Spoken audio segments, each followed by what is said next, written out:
Salut à tous! Aujourd'hui dans Brainless Science, on va parler du vitalisme, une théorie philosophique, mais également de l'énergie vitale au cœur de cette théorie. Vous êtes fan de Star Wars?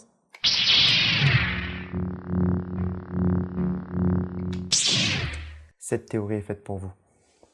Générique.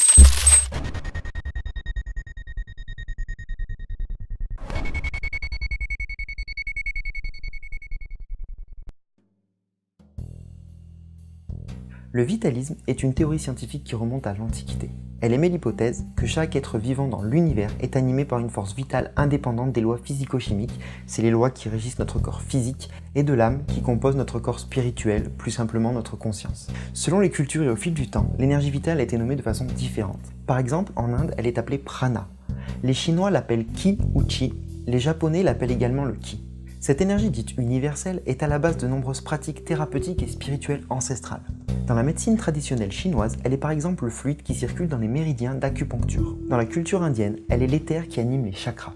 Et dans les arts martiaux, elle est le vecteur de la puissance du souffle.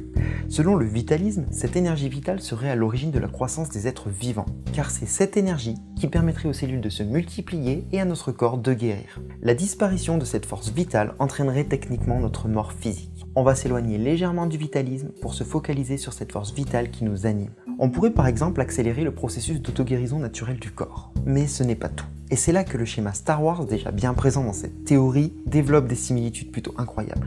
En effet, en plus de pouvoir contrôler cette énergie à l'intérieur de notre corps, on serait aussi capable de l'extérioriser pour influer sur la matière, ce qui pourrait donner une explication au phénomène de télékinésie. Je vous renvoie une fois de plus vers la force dans Star Wars. Mais pour ce qui est de la télékinésie, j'en parle pas mieux car ça sera le sujet de futurs épisodes. Mais comme si le contrôle de nous-mêmes et de la matière n'était pas suffisant, on serait également en capacité de pouvoir contrôler l'énergie présente dans le corps d'autres êtres vivants. Alors là, c'est vaste. On pourrait par exemple parler de magnétisme. Les magnétiseurs parlent d'un fluide qui se décrit à peu près comme la force vitale et universelle qu'ils sauraient manipuler pour guérir. On pourrait également parler de télépathie, mais là encore c'est le sujet d'une autre vidéo donc je vais pas trop m'étaler. Mais pour continuer le lien avec Star Wars, les phénomènes de suggestion qu'on voit dans certaines scènes des films peuvent rentrer dans cette case. Pour en finir avec la manipulation énergétique, on pourrait par exemple parler des médiums ou des clairvoyants. Si chaque être vivant dispose de cette énergie et qu'ils y sont sensibles dans certaines mesures, les individus les plus sensibles seraient capables de ressentir les fluctuations émanant des autres individus. D'ailleurs, dans l'épisode 4 de Star Wars, on voit qu'Obi-Wan Kenobi est sensible à la destruction de la planète pourtant à des milliers d'années-lumière. Dans le monde scientifique, cette énergie est peu crédible, et beaucoup de scientifiques attendent de la voir ou de pouvoir la mesurer pour lui donner une certaine crédibilité.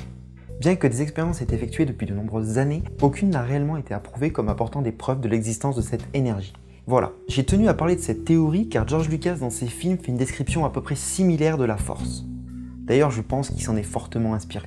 En tout cas, si tu as aimé cette vidéo, laisse un like et partage-la autour de toi. Comme toujours, tu peux me donner ton avis sur cette vidéo dans les commentaires ou me contacter via les réseaux sociaux, les liens sont en description. N'oublie pas de t'abonner et d'activer les notifications pour ne rien manquer et faire grandir la communauté. Et sur ce, bonne journée, soirée, nuit, en fonction de l'heure où tu regarderas cette vidéo, je te souhaite jeune padawan, et que la force soit avec toi.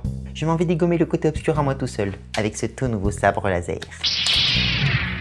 A bientôt.